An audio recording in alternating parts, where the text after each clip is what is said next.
Halo, Assalamualaikum warahmatullahi wabarakatuh. Selamat datang di kelas 9.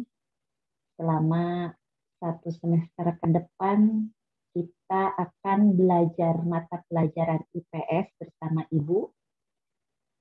Pada pertemuan pertama ini, Ibu akan menyampaikan silabus, yaitu materi apa saja yang akan kita pelajari selama satu semester ke depan, teknik penilaiannya seperti apa, dan lain sebagainya, nanti akan kita bahas selanjutnya.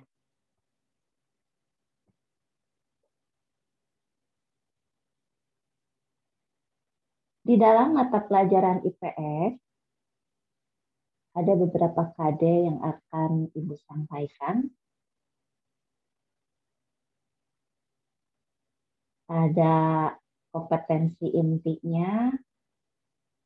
Diharapkan kalian setelah belajar IPS bisa menghargai dan menghayati ajaran agama yang dianut, terus menunjukkan perilaku jujur, disiplin, tanggung jawab, peduli, santun, percaya diri dalam berinteraksi secara efektif dengan lingkungan sosial dan alam dalam jangkauan pergaulan dan keberadaannya.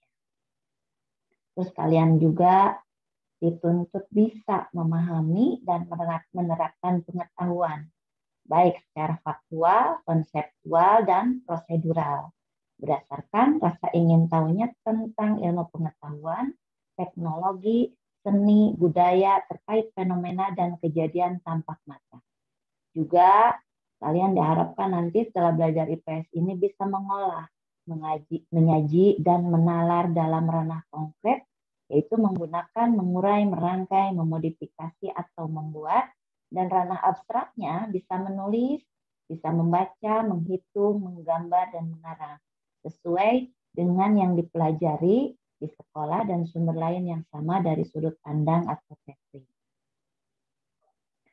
Nah, untuk silabusnya itu sendiri, tadi kompetensi inti, sekarang kompetensi dasarnya.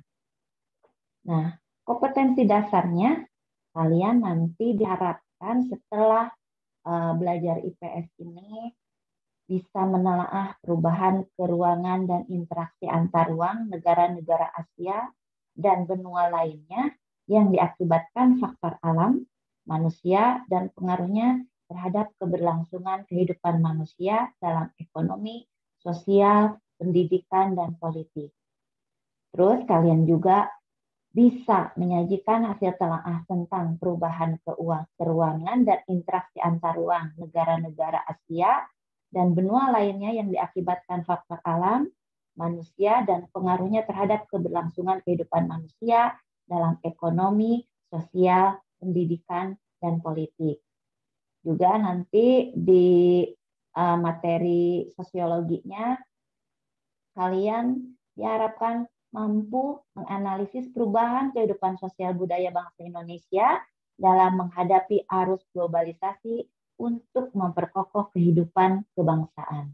Juga kalian diharapkan bisa menyajikan hasil analisis tentang perubahan kehidupan sosial budaya bangsa Indonesia dalam menghadapi arus globalisasi untuk memperkokoh kehidupan bangsa. Itu kompetensi dasarnya. Berikutnya adalah materi pokoknya. Nanti kita akan mempelajari materi apa saja.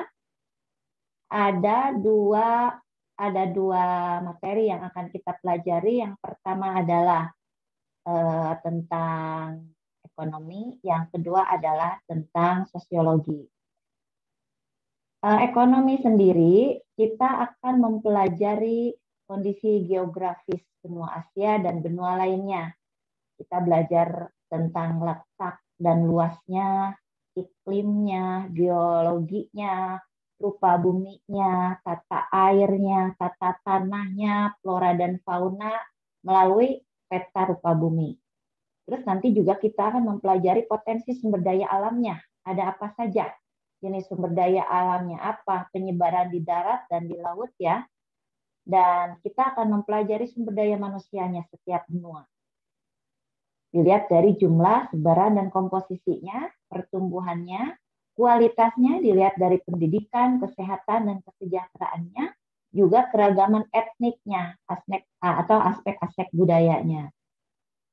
Juga materinya adalah ada interaksi antar ruang, distribusi potensi wilayah benua Asia dan benua-benua lainnya. Dan yang terakhir, dampak interaksi antar ruang ini terhadap perdagangan dan mobilitas penduduk. Pada materi sosiologi, kita akan mempelajari tentang perubahan sosial budaya, terus tentang globalisasi. Globalisasi ini dalam iptek, ekonomi, komunikasi, transportasi, dan budaya.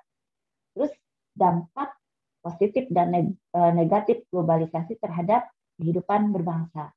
Dan yang terakhir, mempelajari tentang bagaimana upaya menghadapi globalisasi untuk memperkokoh kehidupan kebangsaan. Berikutnya adalah materi pembelajarannya. Untuk materi yang pertama, ini tentang interaksi antar negara Asia dan negara-negara lainnya. Kita akan mempelajari tentang letak dan luas benua Asia dan benua lainnya. Ada benua Asia, benua Amerika, benua Inggris, benua Afrika, itu benua Eropa ya, benua Afrika, dan benua Australia. Juga kita akan mempelajari kondisi alam negara-negara yang ada di dunia. Ini diambil negara yang terkenal di setiap benuanya. Di benua Asia ada Jepang, di benua Amerika ada Amerika Serikat, di benua Eropa ada negara Inggris, di benua Afrika ada Mesir, di benua Australia ada Australia.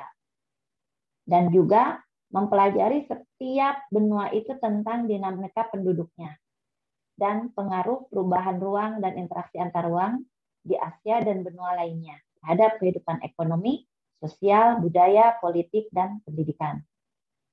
Materi yang kedua tentang perubahan sosial budaya dan globalisasi. Perubahan sosial budaya, kita akan belajar dari mulai pengertian dan bentuk perubahan sosial budaya, faktor intern penyebab terjadinya perubahan sosial budaya, faktor eksternnya apa, dan faktor penghambatnya, faktor penghambat perubahan sosial budaya. Dan yang terakhir adalah materi globalisasi. Apa itu globalisasi, bentuk-bentuk globalisasi, dampak globalisasi, dan upaya menghadapi globalisasi. Itu materi pembelajarannya.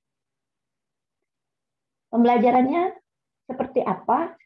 Kita akan pembelajaran saintifik yang berorientasi pada kegiatan peserta didik dengan mengutamakan aktivitas inquiry untuk terbinanya kemampuan berpikir kritis, kreatif, meningkatkan kemampuan literasi media dan menguasai teknologi informasi dan komunikasi. Nanti kegiatan pembelajarannya ini kita akan mengamati peta kondisi geografi di benua Asia dan benua lainnya. Kita akan membuat peta penyebaran sumber daya alam di benua Asia dan benua lainnya. Terus kita akan membandingkan data kependudukannya, menyajikan data kependudukannya dalam bentuk tabel dan grafik. Terus menganalisis dampak positif dan negatif, interaksi antar ruang dan antar negara terkait dengan arus tenaga kerja, perdagangan pasar bebas, pengungsian, dan perdagangan ilegal. Terus kita juga akan mempelajari tentang kegiatan belajarnya, yaitu mengidentifikasi masalah akibat interaksi antar ruang yang bersifat global. Terus mengkomunikasikan hasil diskusi tentang solusinya, bagaimana pemecahannya terhadap dampak interaksi antar ruang. Terus yang berikutnya, pembelajarannya berbasis proyek dengan mengutamakan aktivitas inquiry untuk terbinanya kemampuan berpikir kritis, kreatif, kolaborasi, literasi media, dan meningkatkan kemampuan komunikasi. Walaupun pelajaran daring, nanti kita akan berkelompok juga ya untuk belajar IPS ini. Terus berikutnya juga kegiatan pembelajaran ini diselaraskan atau dapat mengikuti tahapannya, bisa mengidentifikasi, mengemukakan, mengumpulkan informasi, dan menyajikan hasil analisis. Berikutnya, penilaiannya. Bagaimana? Penilaian di sini ada penilaian aspek sikap menggunakan jenis not karena kita daring. Jadi penilaian sikap ini nanti akan dinilai dari komunikasi kita secara daring pula di chat atau di Zoom ya.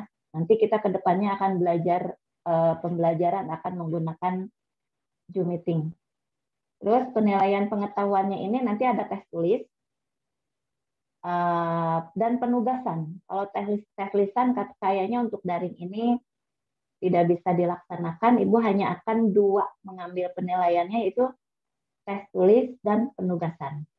Terus penilaian keterampilannya nanti akan menggunakan penilaian praktek, produk, proyek, dan portofolio. Penilaian praktek memberi penilaian terhadap kegiatan diskusi, simulasi, dan presentasi. Mungkin nanti walaupun daring, kita tetap akan melakukan pembelajaran secara berkelompok ya.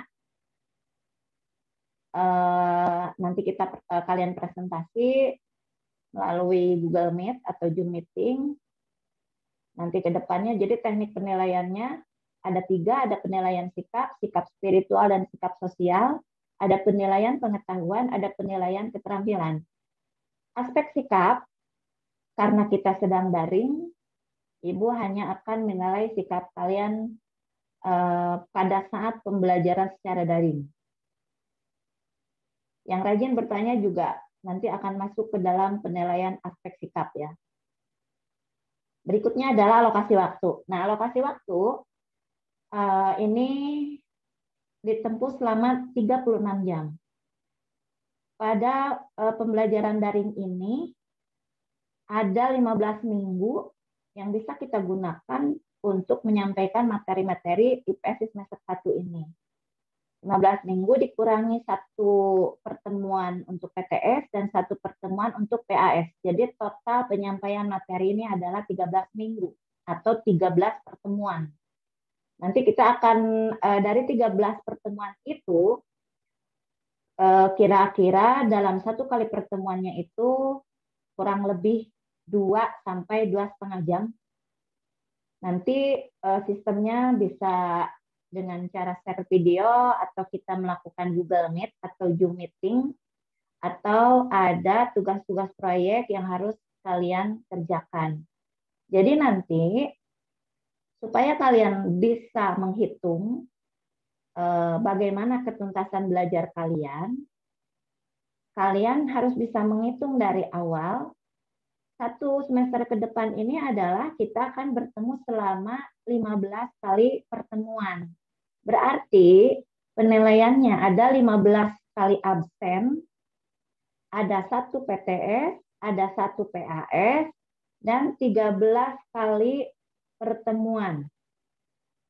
Mungkin nanti untuk pemberian tugas, tidak setiap pertemuan kita sesuaikan dengan kebutuhan saja. Jadi nanti kalian bisa bisa mengira-ngira sejauh mana ketuntasan belajar kalian, ya. Dari awal sudah Ibu kemukakan bahwa kita akan belajar selama 15 minggu ke depan. Itu alokasi waktu dari materi-materi yang akan kita sampaikan 1 semester ke depan. Yang berikutnya adalah sumber belajarnya. Kalian bisa menggunakan buku BSE, mata pelajaran IPS, bisa kalian pinjam di perpustakaan. Bisa kalian download juga di internet menggunakan buku yang dikarang oleh Iwan Setiawan, Retno Kuning Dewi Pusparanti, Suciati, dan Ahmad Solihin. Yang diterbitkan oleh Pusat Kurikulum dan Perbukuan Balitbang Kemendikbud ya. Terus yang kedua, Ibu akan menggunakan buku penunjang yang dikarang oleh Widya Stuti, yaitu modul pengayaan ilmu pengetahuan sosial kelas 9, terbitan Rahma Gemilang, bisa kalian beli di toko buku, silakan. Dan yang berikutnya, kalian sumber belajarnya bebas, bisa dari internet, perpustakaan, dan lingkungan sekitar.